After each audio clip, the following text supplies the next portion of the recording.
안녕하세요. 국어 담당하는 손석표입니다. 오늘은 저희가 고2 대상으로 수능 집중반 강의 안내를 해드리려고 영상을 마련했어요. 지금 고2라고 말씀드렸지만 아마 보시는 분들은 예비 고3이라고 스스로를 생각하면서 영상을 보시면 좋을 것 같습니다. 궁금하신 부분 있으시면은 아래 번호로 문자 주시면 자세하게 말씀드릴게요. 크게 네 가지를 중심으로 말씀을 드릴 텐데요. 같이 하나씩 보면서 얘기를 좀 해보죠. 2학기에 고등학교 2학년 학생들은 사실 그 전까지 내신 중심으로 공부를 하다 보니까 수능 국어 준비가 사실 굉장히 미흡한 상태입니다. 일반적으로 이제 2학기 때까지도 수능 국어에 대해서 특별히 학습을 이어가지 않는다고 얘기를 했을 때 거의 대부분 1월쯤 다 돼서 고3 강의부터 이제 학습을 시작하게 되거든요. 그럼 그렇게 됐을 때 오늘 지금 촬영일을 기준으로 수능은 이제 97일, 96일 뭐 이 정도 남은 것 같은데요. 그러다 보니까 1월에 시작하면 사실 한 300일쯤 정도의 학습밖에 할 수 없어요. 그러다 보니까 실제로 조금 유의미한 학습이 일어나기 위해서는 지금 시작하는 것도 좀 보수적으로 얘기하면 조금 느린 것 같기도 합니다만 지금이라도 꼭 하시는 게 맞다라고 생각을 해요.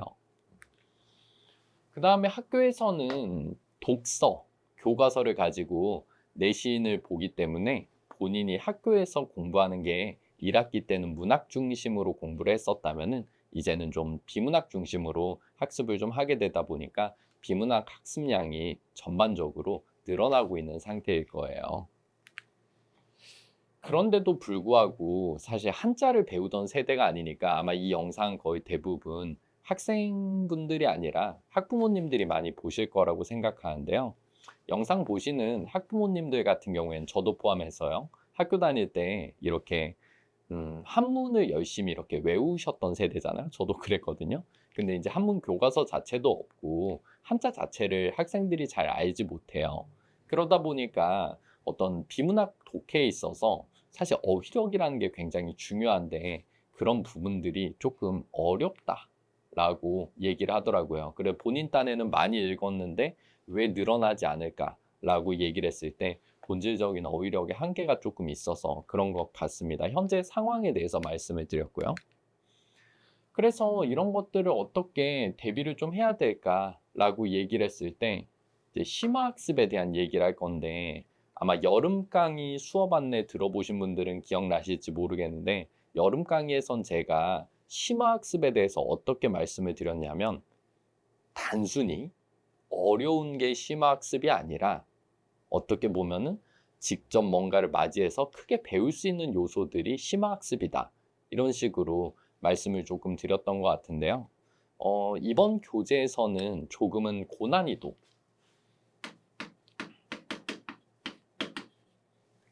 학습을 통해서 어려움에 직면을 해볼 필요가 있습니다. 이따가 조금 더 말씀을 드리기는 하겠지만 학습에 있어서 늘 똑같은 것들만 하게 되면은 쉽게 한계에 부딪히고 있거든요. 뭐 저도 요즘 이제 운동을 하고 있는데 날마다 운동하러 갔을 때마다 다른 훈련 프로그램들을 가지고 운동을 하는데 어떻게 보면 할 수 있는 것들을 계속 반복해 버리면 딱 그 정도에서 성장이 멈추게 되거든요. 그러다 보니까 조금 어려운 상황을 맞이를 할 필요가 있다는 점. 그다음에 두 번째로는 문학 심화학습 같은 경우에는 고난이도도 중요하지만 생소한 작품이나 생소한 상황을 다루는 작품들을 많이 보여드리는 방식으로 심화학습을 진행을 하겠습니다. 10대 학생들 입장에서는 자기가 살면서 이런 상황에 처할 거라고 생각조차 못하는 상황들을 다루는 소설 같은 것들이 실제로 정답률이 굉장히 낮게 출제되거든요. 몇 년 전에 출제되었던 평가원 모의고사에서 무성격자라는 작품이 출제가 됐었는데 이 무성격자라는 작품에 나오는 소설의 상황은 아버지가 돌아가시기 전쯤 돼 가지고 처남이랑 아버지의 유산에 대해서 얘기를 하는 장면이에요. 근데 아버지의 유산에 대해서 얘기를 하는데 한편으로는 아빠 유산을 갖고 싶은 세속적 욕망도 있고, 한편으로는 아버지가 오랫동안 건강하셨으면 좋겠다라는 본질적인 효성도 있고, 이런 감정들이 부딪히는 심리 묘사가 나오는데, 사실 10대 학생들한테는 굉장히 어려운 상황입니다. 살면서 맞이하기가 어려운 상황이죠. 이런 상황들에 처했을 때 어떤 방식으로 독해를 이어나가야 되는지를 얘기하는 방식으로 수업 진행을 하겠습니다. 그 다음에 이제 국어 어휘 학습 조금 당연히 필요하거든요. 이것들은 저희가 어떻게 할지 바로 얘기를 조금 해드릴게요.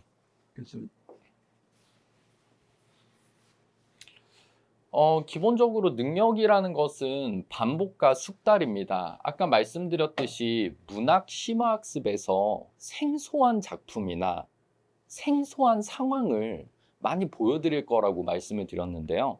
너무나 당연하지만 그런 생소한 것들을 학습을 통해서 익숙하게 바꿀 수 있거든요. 근데 그 익숙하게 바꿔져서 반복과 숙달을 통해서 익숙하게 바꿔지면은 당연히 뭐가 증가한다고 볼 수 있겠어요? 그쵸? 능력이 증가한다. 이렇게 생각해 볼 수 있을 거예요. 그래서 그런 측면들을 중심으로 학습이 일어난다. 이렇게 생각해 보시면 될 것 같고요. 무조건 어려운 걸 보는 게 좋은 게 아닙니다. 그래서 학생들의 능력이 있을 때 그 능력을 고려하지 않고 가장 어려운 텍스트를 보여주는 건 좀 죄송한 얘기지만 선생님이 어려운 지문을 멋있게 풀어주는 공연을 보러 가는 거에 가까워요. 근데 실제로 본인이 뭔가를 얻어가는 부분이 있어야지 유의미한 수업이라고 볼 수 있을 텐데요. 이때 어느 정도 어려운 게 유의미할까라고 얘기했을 때 이 플러스 알파를 잡는 게 사실 되게 어렵습니다. 그래서 저희 수업 같은 경우에는 매주 학생들이 주차 과제물을 내면은 그 주차 과제물을 기준으로 학생들이 어떤 유형의 어떤 사고 문항을 많이 틀리는지를 근거로 학생들에게 개별적으로 오답 자료가 나가는데요. 너무나 당연하지만 그 오답 자료가 나가는 게 중요한 게 아니라 실제로 그 데이터들을 취합해서 진행하는 반마다 구성원들이 조금 어려워하는 부분들이 다를 수 있고 수준이 조금 다를 수 있거든요. 그러다 보니까 같은 지문을 수업을 하더라도 조금은 플러스 알파를 높게 잡아서 수업하는 반이 있을 수 있고 플러스 알파를 조금 낮게 잡아서 수업하는 반이 있을 수 있고 만에 하나 너무 상황이 여의치 않으면은 교재를 갈아엎어서 새로운 지문을 추가하거나 혹은 지문을 축소하는 방식으로 진행을 할 예정입니다. 너무나 당연하지만 이런 과정이 사실 굉장히 중요해요. 뭐 헬스장에서도 자기가 들 수 있는 무게가 100kg라고 얘기를 했을 때 110kg에 도전하는 건 의미 있는 일이지만 180kg나 200kg를 도전하는 건 사실 할 수 없는 것들이고 부상의 위험이 있거든요.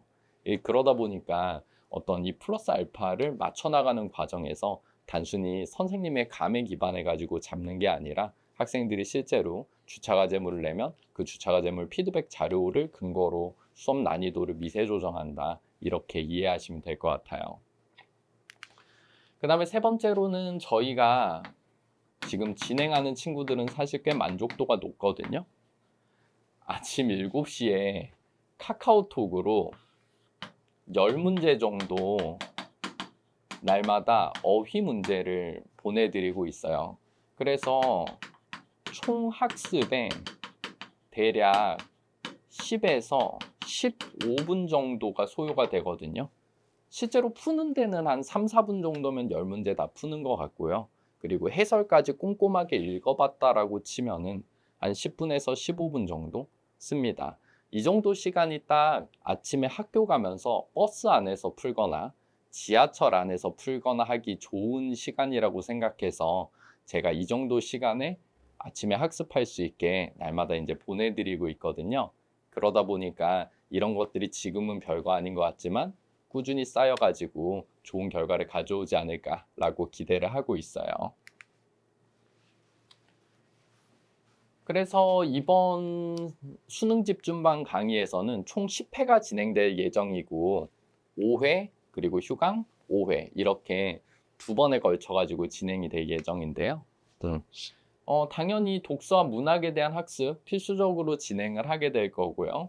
그다음에 이번 목표는 난해한 상황에 학생을 직면시켜서 그 난해한 상황에서도 기존에 본인이 해왔던 학습을 해낼 수 있는지를 중심으로 수업을 진행을 할 예정이에요. 당연히 많이 어려움이 있을 테고요. 당연히 의문이 많고 힘든 부분이 많을 거예요.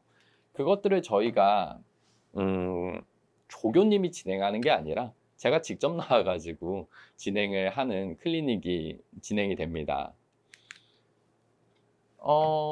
일요일 날 오후 2시부터 5시까지 진행이 되거든요. 그래서 수업은 이때까지 진행이 되고 수업 클리닉이 5시 이후로 그대로 일요일 날 진행이 되고 있어요. 사실 평일에도 클리닉이 다른 요일이 있기는 합니다만 제가 생각했을 때는 다들 그렇잖아요. 그날 궁금한 부분이 있으면 그날 해결하고 가는 게 맞다라고 생각을 합니다. 그래서 꼭 추천드리고 싶은 분들은 기본적으로는 수능 국어를 조금 해야 되는데 어떻게 해야 되는지 잘 모르겠다든지 아니면은 성장이 되고 있는데 성장의 정체기를 한번 뚫어야 되는 학생들이 있을 거예요.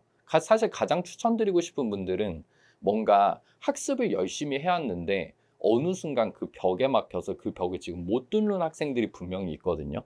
그 친구들한테 굉장히 적극적으로 추천드립니다. 뭔가 어떤 부분에서 생각을 조금만 만지면은 탁 뚫고 올라갈 수 있는 순간이 분명히 있거든요. 그런 순간에 누가 조금만 도와주면 될 것 같은데라는 느낌이 드실 때 굉장히 큰 도움을 드릴 수 있을 거다라고 자신 있게 권하는 수업입니다. 정말 자신 있게 준비를 하는 수업이고요. 그래서 강의 제목이 무결점 독해예요. 그래서 학생들에게 어떤 각자 갖고 있는 어떤 독해상의 단점들이 있는데 그것들을 제거하는 형태로 진행을 한다라고 이해하시면 될 것 같습니다.